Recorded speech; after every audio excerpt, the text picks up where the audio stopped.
Now entering the elevator to the retail underground. Enjoy the descent to the subversive layer of knowledge.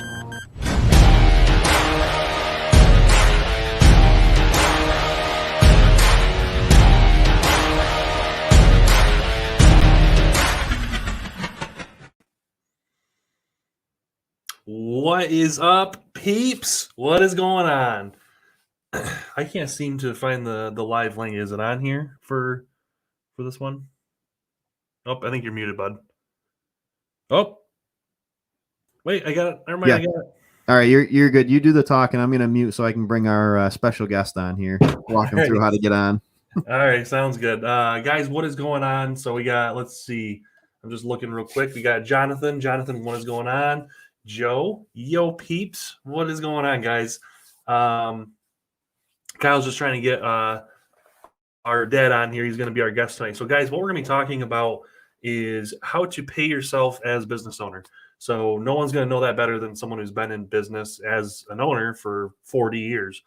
And obviously Kyle's going to be giving his own tidbit on it as well. So just stay tuned for a moment. Give us 1 minute. He's just trying to get a third person in on StreamYard here as a host. So just trying to get the kinks figured out here. Oh, here we are. We're good. Hey, everybody. There we go. Yeah, much better with I'm the back again. We don't have the echo in the background, so we're good there. So, yeah, guys, if you how many we got right now? Let's see. Here we go. All right, so guys, if you haven't already, like the video, please give the YouTube gods, let them shine down upon you. Give us the good blessings. And before we get started, I was kind of giving them a rundown on what we're going to be talking about tonight. Awesome. And then I'll make another announcement when we get a few more people on. But, guys, we are going to be officially starting the Crypto Fantasy League Monday. We do have most of the kinks figured out, so we're just going to wait, and we will announce it and let everyone know we're going to be doing it Monday. So I think that'll be a lot of fun. Damn right. So, yeah, guys, probably a little bit shorter of an episode tonight. We've got a good thing planned for it, but it'll be a little bit shorter just because we should be able to breeze through it pretty quickly. And honestly, we've got some videos that we're filming that are going to be coming out over the weekend and stuff like that we're going to try to get out in front of a little bit. So yeah, it'll be a little bit quicker tonight, but it'll still be a good one. Yeah, before we get started, Jonathan's got a question here, Kyle, for crypto. Let's see. I sent you a PM and was wondering where you can buy Theta, Binance, and Coinbase, and neither does. So, Jonathan, I get mine on KuCoin. Let me throw that in the chat. Hold on a second. There we go. So I usually go right to KuCoin and get it. It's an easy exchange to use. They have an app, which is pretty user friendly. It's a little more in depth than like Coinbase and Gemini. It's more similar to Binance in terms of, it's more, you can do all sorts of different like trading and stuff like that on there if you want to. But they have a lot of different coins on there. It's very similar to Binance that way. Goodness gracious. Did you guys hear that? Alfred just burst through the door like the Kool-Aid man. My God. He has no sense of privacy. So what are we talking tonight, Dan? We're going to be talking about discussion. We're going to be talking about, and that's why we got Dad on here, business owner of 40 years, basically how to pay yourself as an owner of any business, whether we're doing like Kyle does online or we're doing brick and mortar like you are, Dad, or you do online as well. So how do you pay yourself as an owner? And two, how do you know when the right time to do it is? Because I know when both of you guys started, when you started the furniture store, Dad, and Kyle, when you started online, you both really didn't pay yourselves a whole lot, if not at all, to begin with. What do you know? Well, it's going to be different for every person. And what I would tell you is there's different ways to pay yourself. Mm-hmm.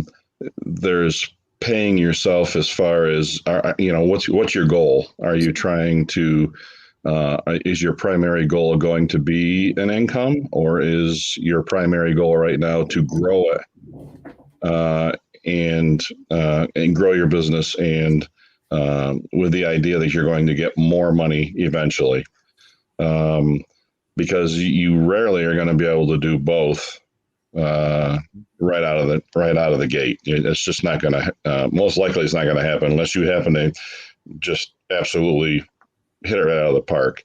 I mean, I was fortunate enough when I started the business 40 years ago. Your mother worked at IBM. I basically could say we're just plowing the money back into this and growing it because we grew up from basically nothing. And so, that's a benefit. There's different ways of doing it. In our vision, growing the business meant more. We had to be able to do that to be able to achieve what our ultimate goals were, which was to have a better income, create multiple stores, multiple channels. Similar situation in the online, and I know Kyle's can attest to that even though you're doing good numbers, you're constantly looking for ways to grow it because there's just a need for it. And, sometimes I always like to say, if you create the monster, you have to feed it.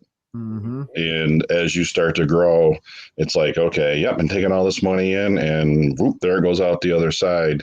Yeah. And, when you're in business, everybody is going to think you're rich, but you may handle a fair amount of money. But until you get things going, it is definitely, if you're looking at longevity, you're going to be putting money back into the business.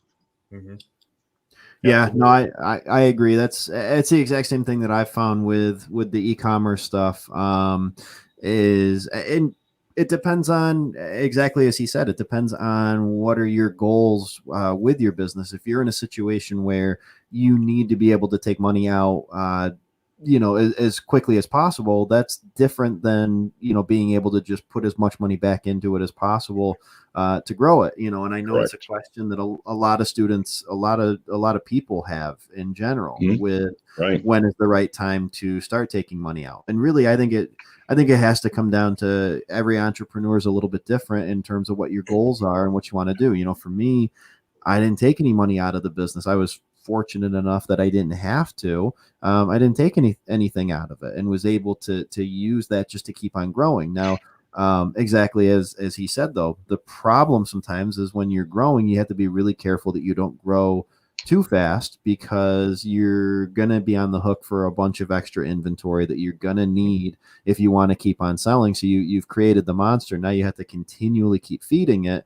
And If you don't, then you're going to be in trouble, and it kind of bites on the other end. And a lot of people, I think, get into this mindset that because you're doing these huge numbers, it doesn't matter what business you're in, because you're doing, hey, in furniture, we do millions of dollars a year. It doesn't mean that, the three of us sitting here are all millionaires and we make that every single year. No, not even close. It's you've still got all the overhead, all the expenses that you're going to have to deal with too. And it's the same thing on Amazon. Just because somebody's doing $100K a month doesn't mean that's what they're taking home. Exactly. And that's the thing. One of the things for online, I know, you guys place, Kyle, you place a lot of big money orders online, but I can tell you from working at the furniture store, when we place a $20,000 PO, you think, oh my gosh, we sold $20,000 worth of furniture. Great. Well, you got to not only pay for the inventory, so that takes a huge chunk out of it. And we have employees, so you got to pay that. And we have rent and all these other things. But even after that, guys, you have to buy new inventory too. Sure. You got to advertise, you got utilities, you got a lot of things that come out of there. So, yeah, absolutely. And online, just online, you have to pay. You have to buy. The inventory is going to be your biggest cost online, and advertising, and getting your name out there. But the nice thing about the online business, as opposed to what I'm used to, is I don't have employees. Your single biggest cost and headache in my business is going to be your employees. That's going to be a huge cost to you. And when you can do it without having to hire a lot of people to do it, it's a huge leg up on the whole thing. And the more you can do yourself, the better. Well, and when you get to that point finally where you need to start hiring people, make sure you hire the right people. Make sure, Exactly. things get crazy. Things get really, really busy. And sometimes you're in a rush, you're in a hurry to get this off my plate. I don't want to deal with it anymore. I've got way too many other things that I'm focused on. And it's fine. We all get to that point, but don't do a ready, fire, aim basically. And we're just going to hire the first person that walks in and that's that, case in point would be, bookkeeping. We've got a great bookkeeper, but that wasn't without going through a couple of the ones that really weren't great. They talk a big game and they might tell you that they're really good, and sometimes you have to kind of find that out, and learn from that. I mean, I had one for 25 years that did a great job for me. She was getting ready to retire, and we had 2 misfires before we hit the one that really has kind of clicked with us. And that can not only be painful, it's a lot time consuming for you and for the cost for man hours that you're going to be paying out. So yeah, there's a lot of things like that. But when you're talking about paying yourself, there's a lot of ways you can do that as well. Being a company that you own, depending on if you have an LLC that's part of your that's attached to you or your personal name and so on. There's different ways you can handle all of it. I have just always decided to pay myself by putting me right on the payroll. I never chose to do it, and if I had to, I would just go with a lesser amount in the beginning. But that way, taxes were all taken care of. The IRS was all happy. Everybody's happy, and my headaches were much less once I got to that point where I could do that. And again, that's going to be different for every person. Yeah, the one thing you don't want is the IRS on your tail. I think anybody that's out there watching, make sure you do. I was fortunate enough when I first started. My father had a CPA that was a stickler, and it sticks in my mind today. 35 years later, all I can hear is that guy's voice saying, if you're off a penny, you might as well be off 10,000. You don't want the IRS or the sales tax department on you. Yep. But it's good for you to hear that stuff. And the devil's in the details. It's the thing we all hate to do the most. I hate doing that accounting stuff, but you have to watch that stuff or hire somebody very good to do it for you. Yeah, I think back to obviously everyone watching right now knows I'm a huge Batman fan, and there's a Batman the Animated Series episode where Joker inherits millions of dollars from a mob boss and finds out it was all not real. So he spends a bunch of money and he panics at the end and he says, Batman I can handle, but the IRS, I do not want to deal with them. And that goes to show even someone psychotic like the Joker knows better than to deal with the IRS. Yeah, it's just not worth it. And you'll get to the point where you'll know when it's time that you can draw. Or that you can start paying yourself, depending on how big you get your business. But everybody's going to be different. And again, it all depends on what your vision is and what your situation is. I mean, is this just a side thing that you've got another very lucrative job on the side, or that you have a spouse that does that? That's all plays into it. Yeah, and I think that's the scariest part is knowing when to make the leap. Yeah, well, most of the things we do when we're doing any kind of change, especially when it comes to money and so on, they're scary. And today I do something like that, and it's still scary. Yeah. Well, the unknown.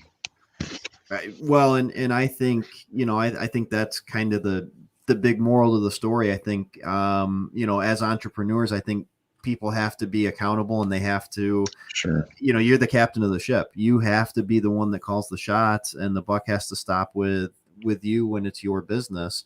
And you can't look to anybody else really to tell you when that exact moment's going to be. You just have to basically say, here's my goals, and really, identify like what your goals are. It's no different than when I was growing my Amazon business.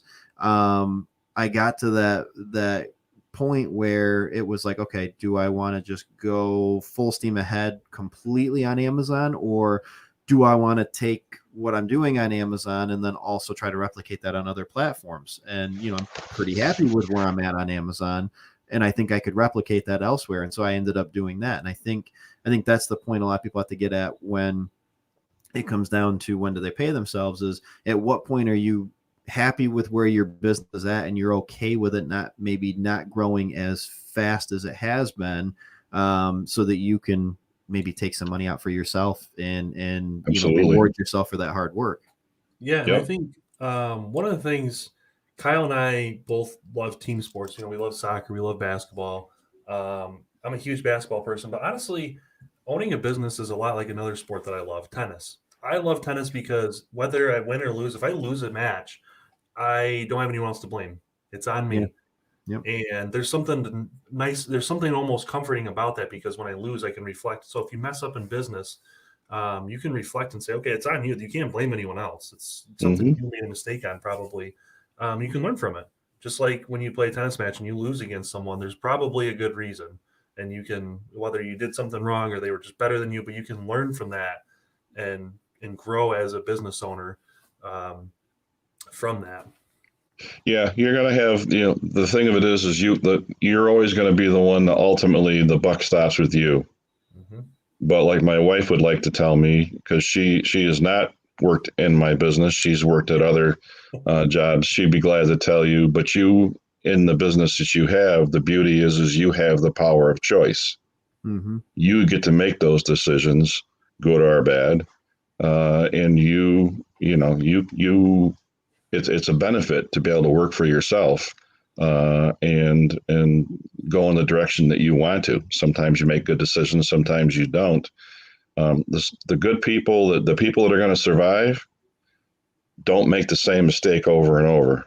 If you see a mistake, find a solution for it as soon as possible. It's the best advice I can give you, because you will make a ton of mistakes if you're in business. Analyze it, say, how can I make this better? Try that.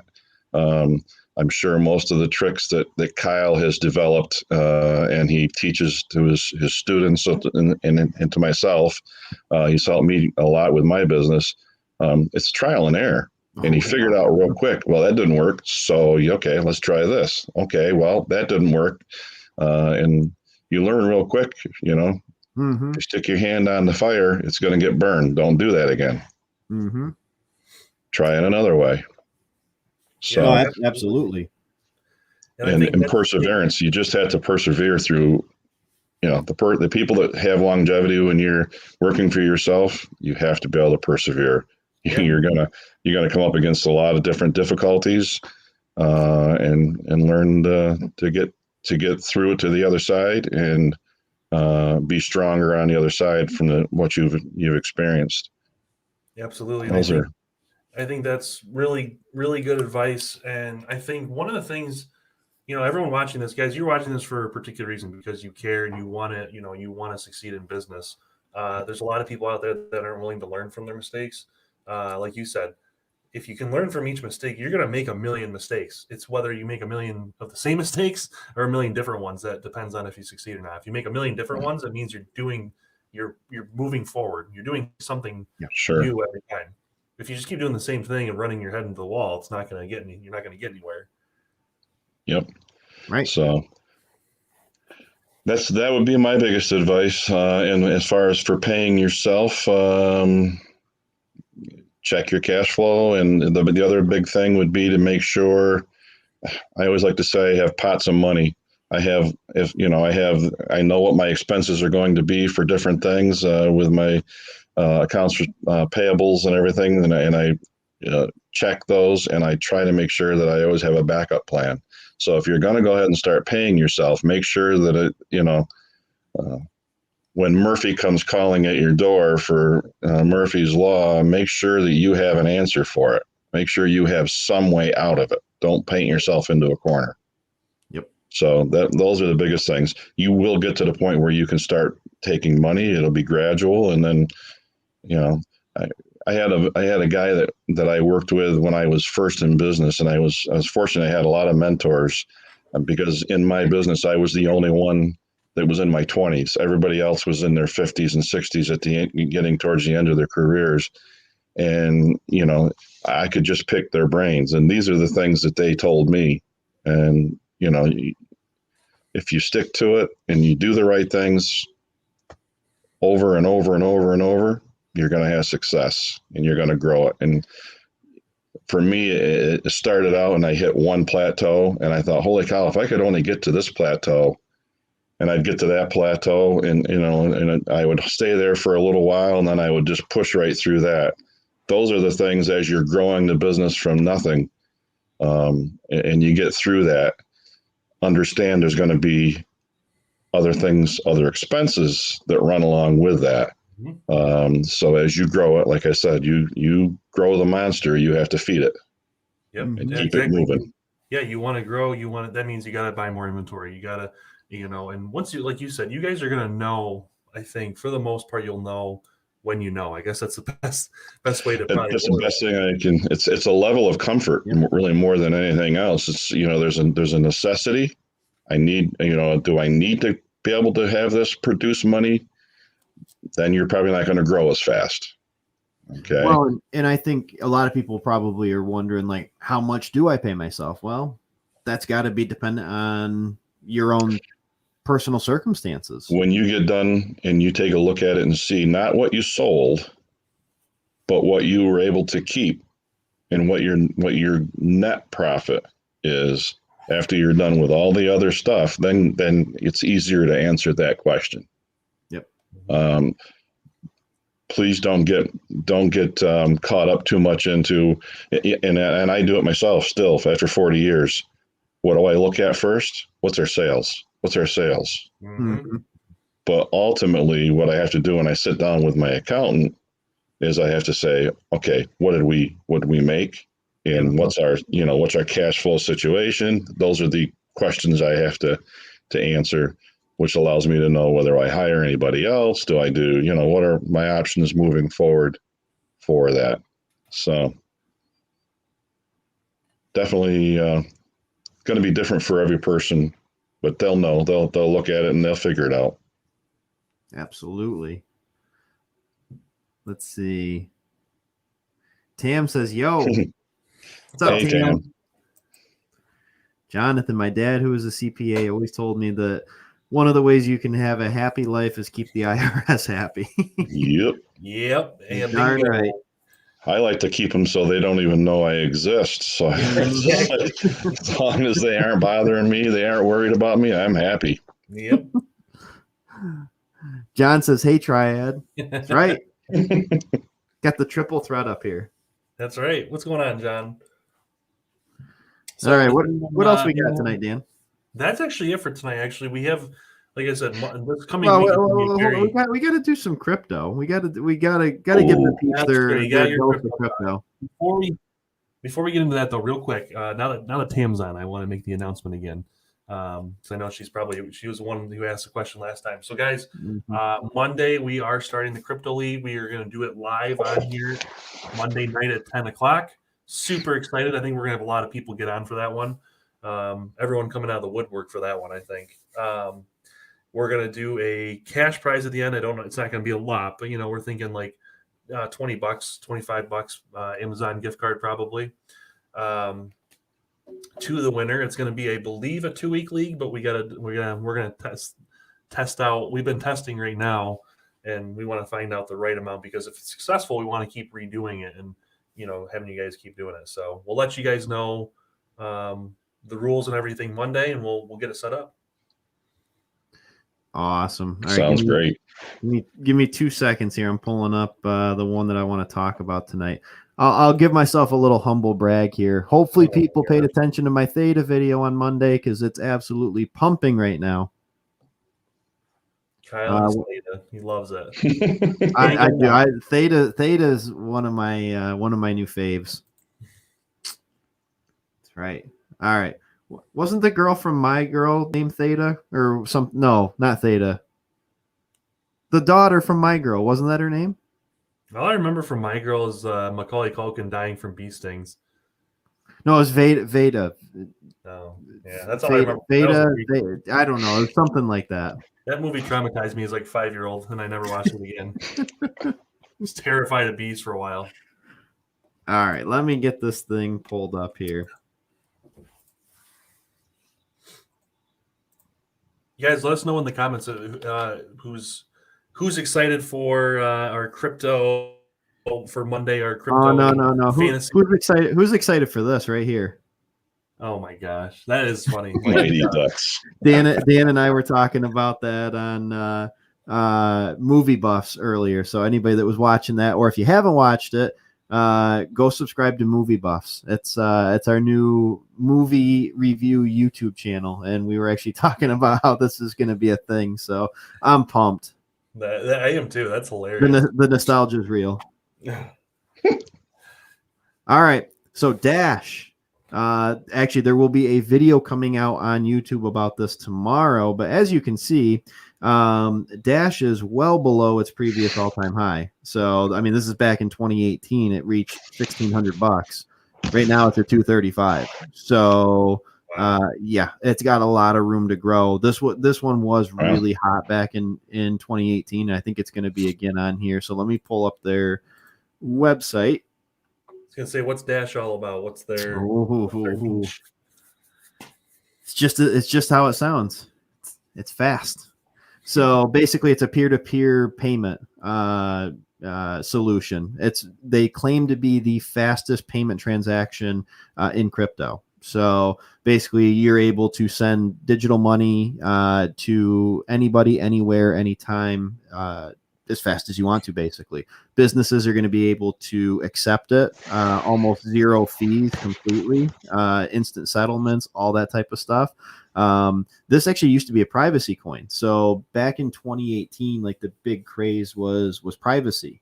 It's kind of like what DeFi is now. Back then it was privacy, and it still is important. Like, you know, the privacy stuff still is pretty big. But they kind of realized that there was not really anybody in the space. You know, Stellar's kind of in this, but in a different realm.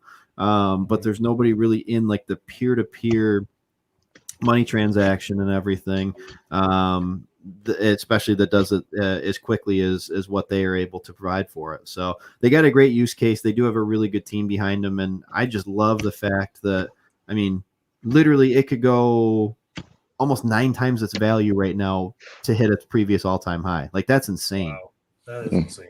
Like, you could literally 9 times your money on this, and it would just be hitting its previous all-time high. And I think that it's going to go a heck of a lot higher than that, especially when alt season happens, which it will. If you don't know what alt season is, it is basically when all the altcoins just go parabolic. And if you want to know what parabolic means, that's parabolic, right there. It's like Monument Valley. Like, yeah. As you say, literally when it just shoots up like that, and I mean, you're talking hundreds or thousands of percentage points within like a 1 month time span. Yeah, that's going parabolic right there. So the other thing is people want to probably know where to buy it. Let's pull up market real quick. Come on. So right there, you can actually get it on Coinbase. You can get it on KuCoin. Before you finish that, we'll do a quick. I was talking with Dad at lunch today, guys, and he put in a decent amount of money, and he has doubled with Kyle's sage advice. Yeah, I just made some more changes tonight. Actually, I took just a little bit of my Bitcoin and a little bit of my Ethereum, and I bought some altcoins.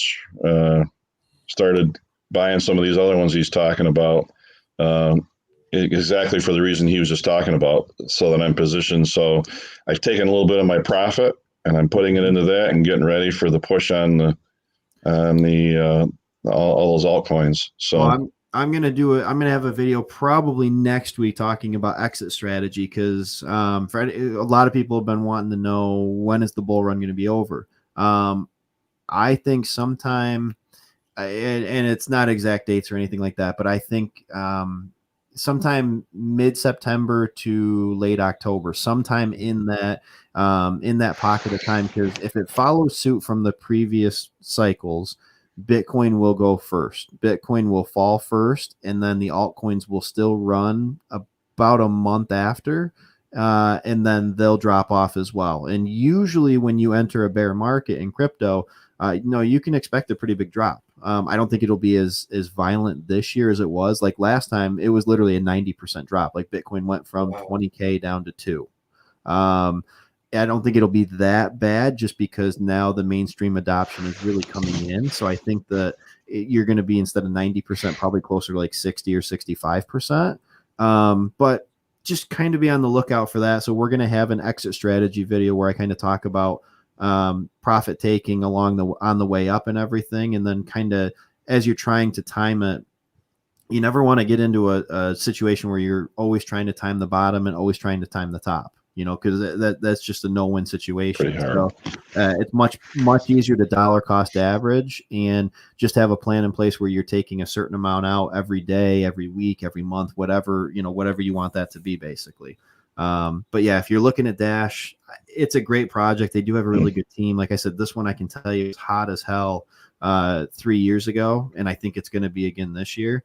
I mean, even if it only gets back to its all-time high, it's literally that's 9 times where it's at right now. So yeah, I think it's got some legs for sure. And then, like I said, here's where you can pick it up right here. Easiest places, in my opinion, Coinbase and KuCoin. Binance is kind of finicky just because depending on the state that you live in and everything, they're a little bit tough. Kraken's also a really good exchange too. All right. I think that's all I got there for the crypto part of it. You guys got anything else tonight? Anybody out there with questions? And like I said, that's actually the video I'm getting ready to film right after this is Dash. Everything else for it's ready. I just got to film the video, and then got another good one coming this weekend. So yeah, like I said, guys, Crypto Fantasy League starts Monday. We'll get everyone That'd be fun. into it. Yeah, I think that's gonna be a lot of fun. And then we got Wednesday. I believe we're going back to Amazon Wednesday. We're shooting back toward working on doing some Amazon stuff and things for you guys. Some more tips and tricks and super secrets that Kyle's got. So we'll get right back. If you guys have suggestions of what you want to see too, let us know. Put them in the comments or in the Facebook page. Let us know what do you want us to cover. I know Etsy videos have been pretty popular, so we've been trying to put up some Etsy videos on the channel. But we can do more of like a live stream deep dive into more Etsy stuff if you want. We haven't covered Jane yet. That's coming. That'll be coming. And soon enough, couple maybe another week and a half-ish, we got the super big reveal one that Kyle's that's right. I forgot about that. I'm testing out, I will tease, I am testing out a new concept for Jane. I'm getting ready to test that out. I've been researching it and playing around with some different ideas, and I think I've come up with a really, really cool concept for Jane to make things easier in terms of shipping, in terms of product selection, all that type of stuff. So that's going to be really cool. And I don't think it'll just work on Jane. I think that'll work on pretty much any platform. So I'm really, really excited about hopefully getting that to work and then kind of unveiling that. Awesome. Oh, good stuff. Jonathan wants to know what happens after the bull runs over. So Bitcoin is really cyclical. So it all revolves around the Bitcoin halving. And once that happens, typically we go into anywhere from like a 9 month to 1 year bull run, followed by like a 2.5 year bear market. Doesn't mean that the market's dead. I mean, there's still money to be made in the market. You just have to be really selective with the type of projects that you go into and everything. And we're still going to be covering all sorts of crypto, even after the bull market. It's really interesting because when I first got into crypto, there wasn't a lot of people on YouTube talking about it. And once they started talking about it, it was really funny because as soon as the bear market hit, so many people were still predicting that the bull market was still on. So many people were like, oh, it's only, it's been going down the last, couple weeks, but it's going back up, even though it had dropped like huge in value. And then all of a sudden, a lot of those YouTubers just kind of like dropped off the face of the earth and you never heard from them again, basically. And there was only, really a select few that actually stuck around through the bear market and were still giving out good information to kind of go on and learn from and everything. So we're going to make sure that we still do kind of, talk about all the different projects that we're investing in. And typically in the bear market, a lot of times the easiest way to make money during those is to maybe not buy and hold as much. And it's more of a swing trading type of thing. You're looking to find the one that's getting ready to have a big come up on it and take your profit from that and then swing it into something else. So it's a little bit different way of doing it, but hey, there's money to be made during it, and there's definitely still good money to be made even during a bear market. John, being so new to crypto, wondering how tax reporting works. Do the exchanges mail year-end state? Yeah, so you will get statements on the exchanges that you're using, John. The other thing is I'm gonna have a video on there about a tax software that I use for that as well. So that'll probably be up in the next week or two. We're going to do kind of an overview of what the website is, the software for it and everything. And it's really good. Awesome. Yeah. All right. All right. Anything else, guys? You guys got anything else? Yeah, it wasn't going to be a long one today, but we got a full hour Monday for you guys. We're going to. Oh yeah. The ones next week we've got some good stuff going. Awesome. Well, guys, I think we'll call it there tonight. Dad, thanks for coming on tonight. Yeah, no problems, guys. Hanging out on here and going over that. So, yep, not a problem. Anytime. Guys, everybody that's out there, make sure, again, smash that like button, throw a comment in there to help us out with that YouTube algorithm, and we'll see you guys on Monday. Watch out tomorrow for that Dash video. It's going to be a really good one. All right. Thank you, guys. And hold on. Oh. Subscribe to Movie Buffs. Oh, where'd it go? There it is. Shameless plug. Shameless plug.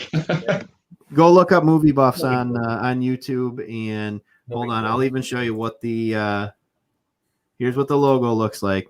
Check out up there by Dan's head. Pretty fancy stuff right there. Yeah, so. We've had it up 5 days. We already got 79. Yeah, you're getting close to 100 subscribers, so it's moving right along. So, all right, guys, thank you so much. Yes. Thanks, guys. Guys, we will see you Monday. Have a great night. Anybody with suggestions of topics you want covered in these things, and you want us to screen share and do a deep dive, let us know.